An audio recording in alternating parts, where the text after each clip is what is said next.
ও শ্যামা দাস, আয় তো দেখি, বস তো দেখি এখানে। সেই কথাটা বুঝিয়ে দেব 5 মিনিটে, দেখে নে। জ্বর হয়েছে? এ মিথ্যে কথা, ও সব তোদের চালাকি। এই যে বাবা চেঁচাচ্ছিলি, শুনতে পাইনি? কালাকি। মামার ব্যামো, বদ্যি ডাকবি?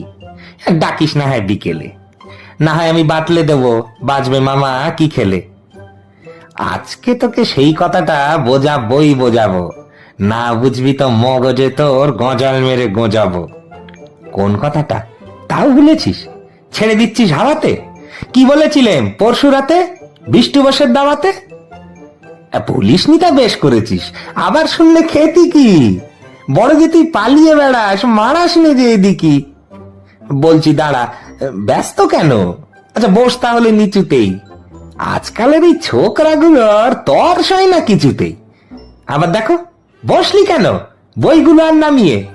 তুই থাকতে মুটের বোঝা বইতে যাবো আমি? সাবধানে আন, ধরছি দাঁড়া।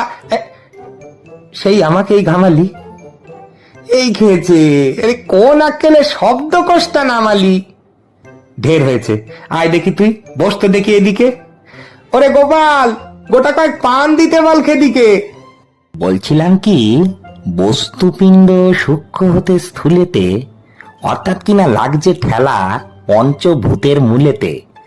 গোড়ায় তবে দেখতে হবে কোত্থেকে আর কি করে রস জমে প্রপঞ্চময় বিশ্বতরুর শিকড়ে। অর্থাৎ কিনা এই মনে কর রোদ পড়েছে ঘাসেতে, এই মনে কর চাঁদের আলো পড়লো তারই পাশেতে। আবার দেখো, এরই মধ্যে হাই তোলবার মানে কি?